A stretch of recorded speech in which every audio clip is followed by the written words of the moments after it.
Sin lugar a dudas, la Segunda Guerra Mundial es un tema que se toca hasta el día de hoy y así será por siempre. Las historias que surgieron de este suceso que marcó a la humanidad generaron muchas teorías a lo largo del tiempo. Hitler no murió y vive en Argentina. El amarillo es el impostor. Son cosas que tal vez nunca sabremos. En este caso no voy a hablar de teorías, sino que te voy a contar algo que realmente sí pasó. Y esto se trata de ni más ni menos que del nazi más buscado en Argentina. Cabe aclarar que voy a estar usando escenas de la película Operación Final para ilustrar algunos sucesos. Esta película está basada en esta historia, se encuentra en Netflix y se las recomiendo ver después de este video. Te presento a Otto Adolf Eichmann. Nacido en Solingen, Alemania, un 19 de marzo de 1906, fue el primero de 5 hijos con 2 padres bastante estrictos, quienes por cuestiones de trabajo decidieron mudarse en 1914 a la ciudad de Linz, en Austria. En esa fecha Adolf ya tenía 8 años, y desde esa edad se podía notar en él una fascinación por vehículos de combate y demás. Incluso él era un chico bastante obediente y le gustaba acatar órdenes al pie de la letra. En 1918, Alemania y Austria pierden la guerra, y ahí surge el Tratado de Versalles, en el que se acordaba la paz entre todos los países. Alemania también tuvo que pagar fuertes indemnizaciones, no podía construir buques de guerra y básicamente no tener un ejército. Además, no podía volver a unificarse o aliarse con Austria.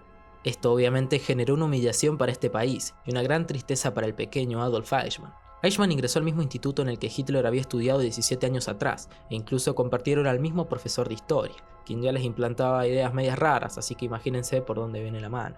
Abandonó los estudios a sus 19 años, y su padre decidió en 1928 poner a trabajar a su hijo en una empresa petrolífera. Y para ponerlos en contexto, ese mismo año los nazis ganaban votos y profesaban su odio contra los judíos, a quienes adjudicaban los problemas que tuvieron tras la Primera Guerra. Eichmann siempre estuvo interesado en temas de guerra. Se unió a la SS, que básicamente era el ejército al servicio de Hitler.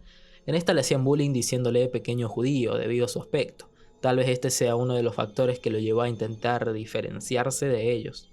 Finalmente terminó uniéndose a la SD en Berlín. Él creía que ahí sería un guardaespaldas de élite o una especie de John Wick, pero nada que ver. La SD, o Sicherheitsdienst no sé alemán, era el servicio de inteligencia de la SS, donde a Eichmann se le dio una oficina y mucho papeleo. Obviamente Eichmann prefería ser un superhéroe en el combate, pero solo se dedicaba a hacer cuentas. En 1935 decide casarse con Verónica Liebel, una mujer a la que amaba y apreciaba un montón. En realidad no tanto, porque tenía un amante y...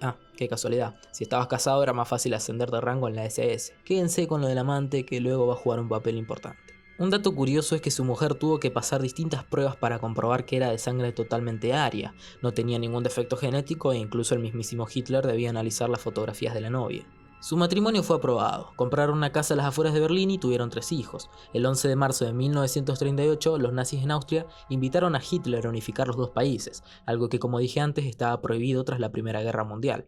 Un Adolf Eichmann con ya casi 32 años fue considerado un genio por una idea que tuvo. Esta era que para la expulsión de judíos, algo que le preocupaba mucho a Hitler, los judíos más ricos pagaran la mayor parte de los gastos de la expulsión de los judíos más pobres, hacia Madagascar, que era donde tenía pensado enviarlos Adolf. El 1 de septiembre de 1939, Alemania invade Polonia, dando comienzo a la Segunda Guerra Mundial. El plan de Eichmann de llevar a los judíos a Madagascar pasó a segundo plano. El 20 de enero de 1942, en lo que se conoció como la Conferencia de Wannsee, se decide coordinar la solución final de la cuestión judía, como ellos le llamaban. Eichmann, ya con el rango de teniente coronel, preparó los trenes que transportarían a los judíos a los campos de concentración. Estos eran tratados como animales yendo al matadero. 6 millones de judíos asesinados, y él era uno de los principales ejecutores de esta terrible masacre. El 2 de mayo de 1945, 2 días después del suicidio de Hitler, los nazis quedaron devastados, rindiéndose el 7 de mayo por completo. En un intento de huida, Eichmann es capturado por las fuerzas aliadas, dio un nombre falso, dijo que solo era un piloto de fuerza aérea, y en julio de 1945 escapó del campo de prisioneros. Huyó al norte de Alemania, encontró trabajo como leñador y se ocultó bajo el nombre de Otto Heringer. En 1950 se puso en contacto con un sacerdote del Vaticano, qué raro, quien le dio un pasaporte falso con el nombre de Ricardo Clement, y así partió a Buenos Aires, llegando al puerto en julio de 1950. Se instaló, y cuando vio que era seguro vivir acá, trajo a su familia en 1952, a su esposa que no la veía hace aproximadamente 7 años, y a sus 3 hijos, a quienes le hicieron creer que él era su tío y no su padre. Eichmann, ahora conocido como Ricardo Clement, hizo de todo, puso su propia lavandería, era mecánico, trabajaba en una planta de Mercedes-Benz e incluso criaba conejos. A todo esto, el Mossad, que es la agencia de inteligencia israelí, básicamente es lo mismo que la CIA pero de Israel, ya buscaba a Eichmann, pero no sabían nada de su paradero. Y acá es donde entra el amante que nombré, ya que a ella fue a quien le pudieron sacar información y una foto de Adolf, y así fue como lograron conocer su cara, ya que él en su vida había quemado todos sus registros y todas sus fotos. Mientras tanto, en Argentina, uno de los hijos de Eichmann, Klaus, tenía un romance con una chica que era judío-alemana. El padre de esta chica, Lothar Hermann, quien era ciego y casualmente un sobreviviente judío de la Alemania nazi, escuchó una vez a Klaus hablar sobre su padre. Cuando escuchó que se apellidaba Eichmann, Lothar comenzó a sospechar. Así se decidió a enviar una carta y esta finalmente iba a terminar en las manos del Mossad, donde hablaba de que posiblemente Eichmann esté escondido en Argentina. En 1959, una fuente anónima envió una carta al Mossad, en la que asegura que Ricardo Clement era en realidad Adolf Eichmann. Y tras muchas investigaciones y dudas, en septiembre del 59 comienzan a seguir a Clement. Algunos de los factores que casi confirmaban que Clement era Eichmann fueron, por ejemplo, que el 21 de marzo de 1960 se le vio a Eichmann con un ramo de flores dirigiéndose a su casa. Esta fecha es en la que junto a su esposa cumplirían uno de sus aniversarios. Pero no fue hasta el 3 de abril que un agente del Mossad iba a ir a la casa de Clement y preguntar sobre si había una vivienda cercana en venta. Esto obviamente era una distracción. Mientras tanto, otro de los agentes iba a estar cerca con un maletín que dentro tenía una cámara, y así fue como confirmaron y obtuvieron las primeras fotos de Adolf Eichmann. Un par de días después, mientras los agentes vigilaban la zona donde vivía Eichmann, lograron verlo bajando de un colectivo, y así descubrieron que todas las tardes, como a las 8, volvía del trabajo en el bus 203 y caminaba hasta su casa. A todo esto, los agentes ya tenían una casa segura en un barrio de clase alta, con muchas entradas y espacios para los vehículos que usarían para el secuestro. Incluso construyeron una habitación secreta. Pero a todo esto había un problema muy grande, ya que faltaban solo días para que Argentina festejara su 150 aniversario de la independencia. Por lo tanto, los equipos de seguridad estaban más atentos que nunca, y es que habían bloqueos y controles en las calles. Aún así, el 11 de mayo, los agentes reciben la orden de comenzar con la captura de Eichmann, con dos autos, uno el del secuestro y otro de apoyo en el que había un médico por si surgía una emergencia. El colectivo 203 se aproximaba a su parada, pero Eichmann no venía en él. Los agentes decepcionados quisieron retirarse, hasta que vieron llegar a la parada otro bus, y de este bajó Adolf. Eran las 8:05 en la calle Garibaldi. Peter Malkin, el agente encargado de emboscar a Eichmann, hacía como que revisaba el motor de su auto hasta que su objetivo comenzó a acercarse. Malkin se dirigió hacia él y con la única frase que sabía en español le dijo: «Un momentito, señor».